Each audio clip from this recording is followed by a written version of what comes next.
2022년부터 2026년까지 반도체 보조금이 1,420억 달러. 미국, 유럽, 일본, 한국 다 합쳐도 이게 안 됩니다. 삼성전자의 매출액이 11년째 사실상 정체 상태입니다. 아니 휴대폰 제 주변에 전부 다 이거 쓰는데 삼성 거? 그래서 매출액이 5년에서 10년 동안 연속해서 정체된 기업들은 85%에서 90%가 포춘 500대 기업에서 탈락했다. 삼성전자가 지금 그러고 있다는 거 아니에요? 네, 그런데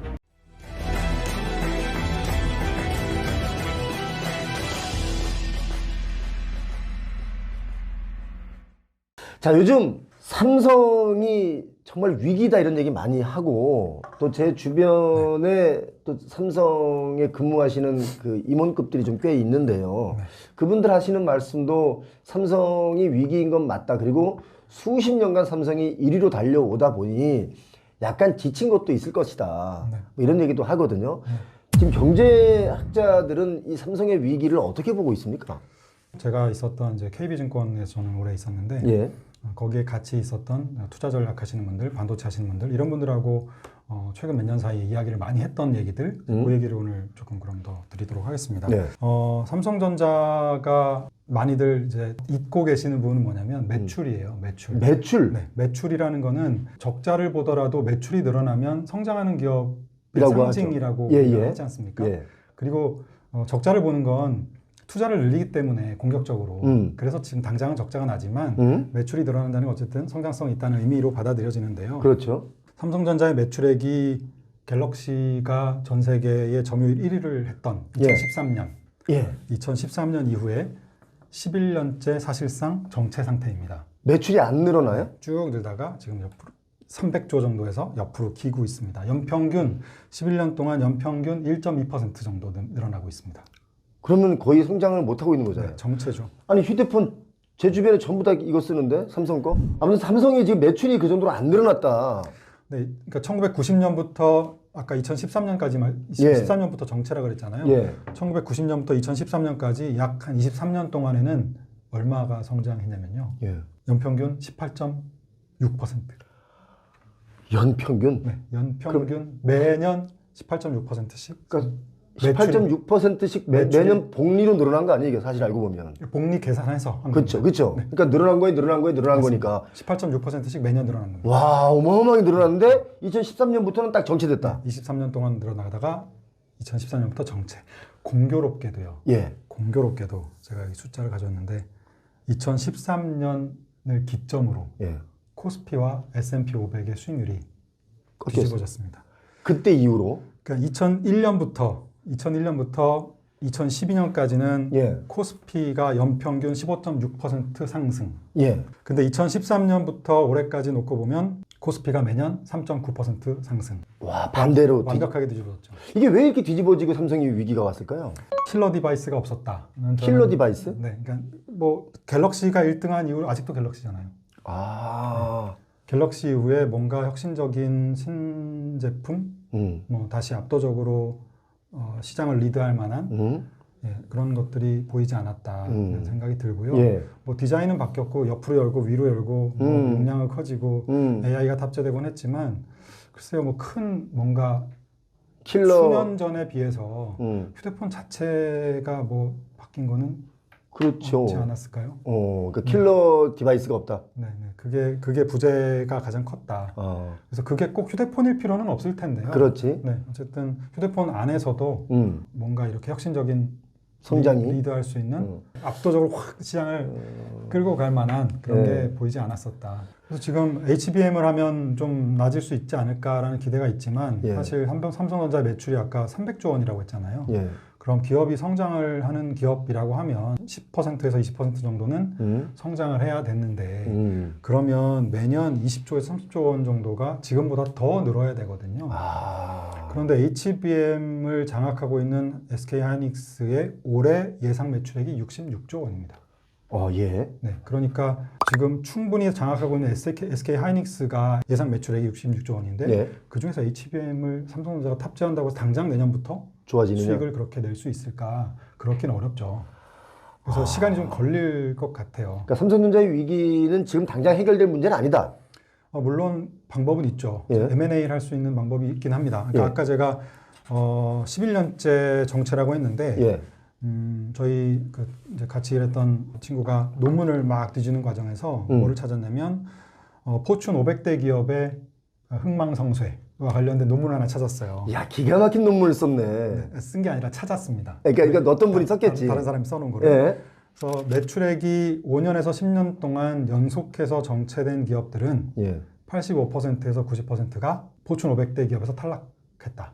충격이다. 네. 근데 너무 당연한 얘기죠. 너무나 당연하지만 삼성전자가 지금 그러고 있다는 거 아니에요. 네. 그런데 아직은 그래도 남아 있으니까요. 예. 기간이? 그런데 이제 관심이 생기는 거는 아까 탈락한 기업은 너무 당연한데 그러면 역설 거꾸로 생각해 보면 매출이 정체된 기업들 중에서 10에서 15%는 살아남아 있다는 얘기잖아요. 그렇죠. 왜 걔네들은 살아남았을까? M&A입니다. M&A. 네. 삼성이 M&A 안 했나요? 인수합병을 해서 했는데 그 스피커 회사 샀잖아요. 스피커 회사. 네, 하만.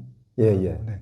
지금 삼성전자 현금이 너무 많다라는 얘기도 나오는데 매출 대비 현금 비중이 25% 정도 됩니다. 지금 현재 삼성전자가요. 이게 2020년 불과 한 3, 4년 전만 해도 10% 초반이었고요. 지금 절반이었고 2015년 이전 아까 한참 잘 나간 직후만 해도 10%가 안 됐었어요. 현금 비중. 그만큼 투자를 활발하게 하고 했다는 얘기겠죠. 그렇죠. 그런데 매출 대비 한 25% 가까이의 현금을 갖고 있다는 얘기는 지금까지 투자의 기회를 잃고 있다라는 거고요. 현금만 쌓아뒀다. 그런데 그게 지금 대한민국의 공통적인 특징 같아요. 정부도 재정을 쌓아놓고 있고 안 쓰고 있고요. 가계도 전체를 놓고 보면 물론 부채도 많지만 자산도 많아요. 근데 안 쓰고 있다. 그리고 기업도 안 쓰고 있다. 너 다음에 무슨 위기가 올지 모르니까 우리가 위기를 2번이나 겪었던 트라우마가 있어서 그렇지. 네, 이거 비상금으로 갖고 있어야 돼 라는 건데 그러다 보니 아까 제가 신용 측면에서 문제가 없어요 라고 말씀드린 게 현금이 많으니까 현금성 자산 뭐 이런 것들이 많아서 신용등급은 좋아요. 네, 신용등급을 얻고 성장성을 사실 잃은 거죠. 현금이 많다는 얘기는. 네. 자, 이거 하나 여쭤보면 안 돼요? 제가 얼핏 들은 얘기인데 제 얘기가 틀릴 수 있는데 네. 엔비디아와 삼성이 M&A 할 수 있었는데 삼성이 안 했다. 네. 이 얘기가 있거든요. 네. 어때요? 사실이에요? 2015년도만 해도 예. 삼성전자가 가진 현금으로 예. 아까 2015년만 해도 10% 미만이었거든요. 매출 대비. 예. 그 돈으로 엔비디아뿐만 아니라 AMD 그리고 ASML 이런 회사 다 살 수 있었다. 근데 당연히 산다고 했었어도 안 팔았겠죠. 하지만 어쨌든 그 정도의 자금력이 있었고 그 정도로 13년도에 갤럭시가 점유율 1등하면서 막대한 힘을 갖고 있었던 시기였다라는 거죠. 그래서 그거랑 관련해서 연결해서 좀 봐야 될 거는 뭐냐면 2013년도하고 2017년 그 사이에 반도체 가격이 계속 하락만 하거든요. 더 높은 집적도라고 우리가 하잖아요. 무어의 법칙, 뭐 황의 법칙 뭐 이런 거 많았잖아요. 예. 무어의 법칙은 뭐냐면 18개월에서 24개월마다 1년 6개월에서 2년마다 반도체 집적도가 똑같은 공간에 들어가는 게 2배씩 높아진다는 거예요. 그러니까 성능이 좋아지니까 우리가 지금 용량도 커지고 게임도 하고 뭐 이런 거잖아요. AI도 하고. 다 하죠. 이 안에서 다 하고 또. 그런데 뭐 사실 비싸지긴 했지만 수년 전에 비해서 휴대폰 가격이 엄청나게 비싸진 건 아니거든요. 비싸지긴 했지만 그 정도로 10배, 20배는 아니잖아요. 그렇죠. 그 얘기는 뭐냐면 2년마다 반도체 사양이 2배씩 그 집적도가 2배씩 올라갔다는 얘기는 가격이 반값이 됐다는 거잖아요. 능력 대비 값은 그대로라면 반값이 됐다는 거죠. 그래서 우리 반도체 치킨 게임 이런 얘기 한창 했었거든요. 예. 가격을 계속 떨어뜨리는 거죠. 네, 그러면서 경쟁자들을 죽이는 거죠. 내가 더 싸게 더 많이 공급한다. 그렇죠. 얘를 끝내야 되겠다. 얘를 없애. 맞습니다. 이런 식으로. 네, 이제 그게 뭐 기본적인 패턴인데요. 계속 가격이 떨어지다가 2013년, 2017년 그 근방부터 가격이 멈췄어요. 가격 떨어지고 더 안 떨어지게. 더 안 떨어지고 멈췄어요. 예. 왜냐하면 끝났거든요, 전쟁이. 한국 업체가 다 먹었잖아요. 그래서 치킨 게임에서 우리가 승리했거든요. 예. 그래서 가격이 멈췄음에도 불구하고 그래서 가격이 유지되니까 삼성전자는 이익을 냈던 거죠. 옛날에는 가격을 계속 떨어뜨렸기 때문에 예. 어쨌든 매출을 계속 늘려야 됐었고 뭔가 더 열심히 했어야 됐는데 더 이상 가격이 안 떨어지는데 그렇지. 점유율 올라간 만큼 돈 버니까 걷어들이기 나름이니까. 매출이 정체됐어도 이익이 났던 거였고. 근데 이제 앞으로는 매출도 좀 더 늘리려면 또 또 신규 좀 말씀하신 킬러 디바이스, 킬러 컨텐츠 우리로 말하면. 네, 근데 그것들이 나와야 되는데요. 네. 근데 반도체도 지금 만만치 않은 게 반도체의 패권 이동이 어떻게 바뀌었는가를 좀 살펴보면 첫 번째 패권 이동은 1970년대 중반입니다. 예. 그때 뭐 우주 국방 이런 데만 반도체 쓰다가 예. 개인용 컴퓨터가 보급이 되면서 맞아. 네, 어마어마하게 반도체 수요가 늘어났습니다. 예. 그럴 때 반짝 가격이 올라요. 그때 후발주자들이 가격이 더 이상 안 떨어지니까 치킨 게임이 없으니까 밑에서 올라온 애들이 이제 경쟁에 들어오는 거죠. 그때 들어왔던 게 일본입니다. 일본 기업들은 아시다시피 재벌 기업들이니까 예. 막 돈을 쏴서 만들었고 투자해서 만들어가지고 공급한 거죠. 예. 그래서 패권이 일본으로 넘어갔어. 넘어갔습니다. 그랬다가 두 번째는 1980년대 중반. 예. 일본이 반도체 패권을 완벽하게 가져가면 미국은 지금 똑같아요. 미국이 저건 우리 국가 안보의 문제인데. 네. 제 자본 안 되겠어. 네, 안 되겠는데. 그러니까 저거를 좀 제어를 해야 되겠다. 그래서 미일 반도체 협정을 맺습니다. 얘네들은 뭐 손해 볼 것 같으면 협정 맺어. 네, 반도체 생산도 제한하고 예. 수출도 제한하고. 제한하고. 그때 가격이 안 떨어지니까 후발업체가 쫙 올라와서 예. 그 물량을 확 가져갔는데 그게 우리나라가. 한국입니다.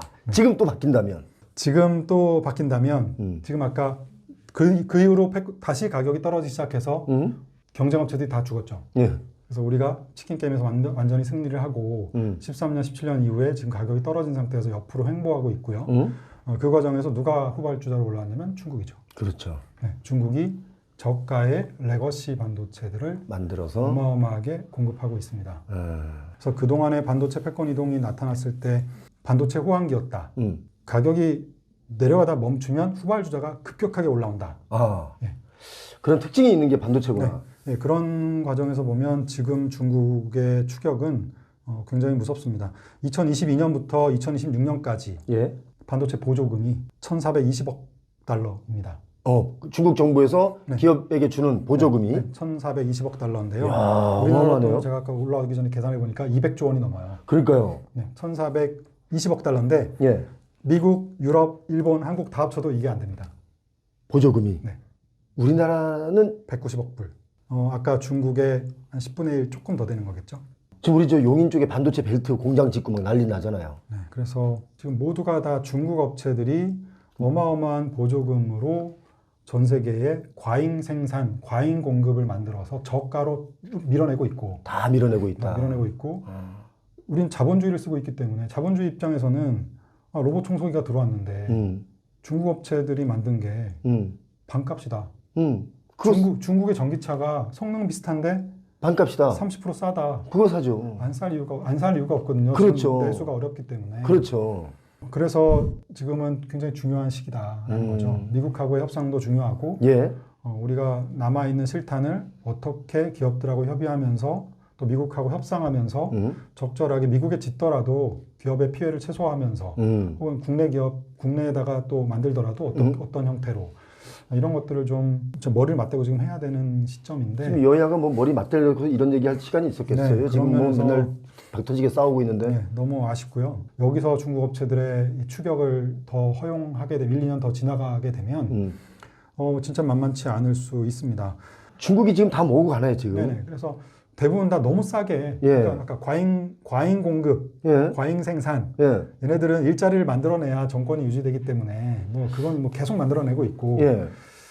그 상태에서 그게 저러다가 언제까지 할 수 있을까 싶긴 한데 문제는 이제 기업들이 더 힘들어지니까요. 나머지 독일의 제조업 기업들, 일본의 제조업 기업들, 한국의 제조업 기업들, 아까 그 업종에 속해 있는 중국의 저가 공세 물량을 견뎌내야 하는 업종들이 굉장히 힘든 상태인데 지금 트럼프 대통령은 어쨌든 그 국가들에게도 관세를 매기고 그 국가들과도 한판 붙겠다는 얘기를 하고 있으니까 이런 것들을 좀 설득하면서 잘 만들어 나가야 되거든요. 그러니까 자기네들이 중국에 밀릴 때 예를 들어서 나는 좀 덜 밀리고 싶어서 얘 거 좀 뺏고 얘 거 좀 뺏으려는 거 아니에요. 그렇죠. 힘없는 우리한테 빼서. 너무 단기적인 시각일 수 저는 근데 있죠. 교수님 그거 한 가지 있어요. 지금 중국이 사실 경기가 엉망입니다. 그래서 부동산 가격도 거의 반토막 났고 지금 뭐 백화점 대형 백화점에 사람들이 인산인해였거든요. 예전에 텅 비었고 쇠자물쇠로 다 잠궈놨어요. 네. 거리는 진짜 텅 비었어. 상가들은 다 비어있고. 네. 중국이 진짜 가보면 엉망진창이에요. 네. 그런 중국이 지금 이렇게 뭔가 지금 꿈틀대면서 올라오는 경제가 있긴 있다는 거잖아요. 그렇죠.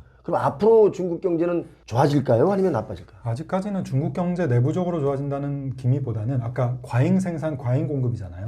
그러면 중국 내에서도 굉장히 힘들 거라고요. 아, 반대로. 근데 그게 지금 밖으로 나가는 거잖아요. 아, 밖으로 나가면서 경쟁국들을 죽이고 있는 거거든요. 제조업 경쟁국들. 중국 얘네가 다 죽이네. 그래서 어떻게 보면 중국의 과잉 공급과 과잉 생산이 음. 경쟁 제조업 강국들을 탈제조업화하고 있는 상태인 아, 거죠. 음. 되게 좀, 야, 이거 이러다가 큰일 나겠네. 어떻게 될까? 좀 걱정이 많이 됩니다. 사실 저는 그 부분에 있어서. 자, 우리 제가 삼성의 이제 임원분들 만나서 이 경제 얘기 누가 좀 저희 피용호 TV에 잘 맞겠느냐, 좀 권위자가 누구냐 했는데 신동준 교수님 소개를 해줬는데 오늘 좋은 말씀 잘 들었습니다. 새해에 네. 우리 이런 경제에 대해서 우리가 좀 더 이 영상을 잘 모르면 한 번 더 보고 또 한 번 더 보다 보면 이게 또 자꾸 눈에 들어오고 귀에 들어오거든요. 그래서 우리 새해는 우리 구독자님들 리스크 관리 잘 하셔서 부자 되시기 바랍니다. 교수님 오늘 고맙습니다. 네, 고맙습니다.